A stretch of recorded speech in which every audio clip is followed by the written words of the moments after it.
শৈশব জীবনের সবচেয়ে সুন্দর সময়। আমরা সবাই একসময় ছোট ছিলাম, তখন জীবন ছিল অনেক সহজ, অনেক নির্ভেজাল। শৈশব একটা সময় যেটা একবার হারিয়ে গেলে আর কোনোদিন ফিরে পাওয়া যায় না। আজ আমরা সেই শৈশবের পথে হাঁটব, যেখানে ছিল দুষ্টুমি, হাসি, খেলা আর ভালোবাসা।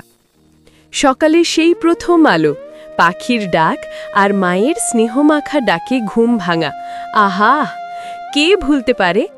কেউ হয়তো স্কুলের জন্য দেরি করে উঠে হাফ ডজন বকা খেত, আবার কেউ স্কুলের টিফিনে লুকিয়ে চুরি করে খেত মায়ের বানানো ভাত বা লুচি।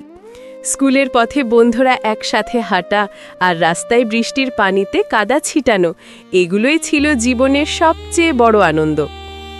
শৈশব মানেই খেলার রাজ্য। লুকোচুরি, কানামাছি, গোল্লাছুট, মার্বেল, এইসব খেলায় সময় কেটে যেত ঝটপট। যেখানে গেমস ছিল মাঠে, গলিতে কিংবা স্কুল শেষে বন্ধুদের সাথে। একটা পুরনো বল, কাগজের ঘুড়ি কিংবা কাঠের গাড়ি দিয়েই ছিল আমাদের সুখের দুনিয়া। আজ আমরা ভিডিও গেম খেলি, মোবাইলে সময় কাটাই, কিন্তু সেই মাঠের ঘামের গন্ধ, সেই চিৎকার, সেই হাসি, তা কোনো কিছু দিয়ে মাপা যায় না। যারা গ্রামে বড় হয়েছি তাদের শৈশবের আলাদা রং।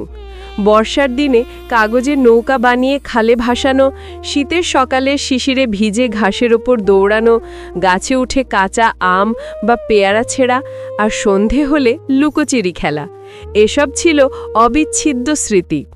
আর রাতে বিদ্যুৎ না থাকলে কুপির আলোয় পড়াশোনা, উঠোনে বসে দাদু নানুর গল্প শোনা, এগুলো আজও মনে পড়লে মনে হয় সেই দিনগুলো কতটা সুন্দর ছিল। শৈশবের সুখ ছিল একেবারেই ছোট ছোট জিনিসে। 1 টাকার আইসক্রিম, রঙিন বেলুন, মেলার নাগরদোলা কিংবা বন্ধুর সাথে ভাগাভাগি করে খাওয়া একটা বিস্কুট, এগুলোই ছিল আমাদের কাছে সুখের চূড়ান্ত সংজ্ঞা। সেই দিনগুলো প্রমাণ করে দিয়েছে সুখ মানেই অনেক টাকা নয়, সুখ মানে হলো ছোট্ট একটি হাসি আর ভালোবাসার মুহূর্ত। শৈশবের বন্ধুত্ব ছিল একেবারেই নিখাত। সেই বন্ধুরা ছিল লড়াইয়ের সাথী, আবার খেলার মাঠের প্রতিদ্বন্দ্বী।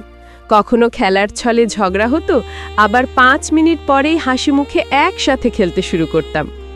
এমনকি বইয়ের পাতা ছিঁড়ে ভাগাভাগি করে পড়া কিংবা টিফিনে এক টুকরো খাবার ভাগ করে নেওয়া, এগুলোই ছিল বন্ধুত্বের আসল রূপ। সময় বদলেছে, প্রযুক্তি বেড়েছে, আমরা সবাই ব্যস্ত হয়ে গেছি নিজের দুনিয়ায়, কিন্তু শৈশবের সেই আনন্দ, সেই নির্ভেজাল হাসি, সেই নির্দোষ সময় আজকের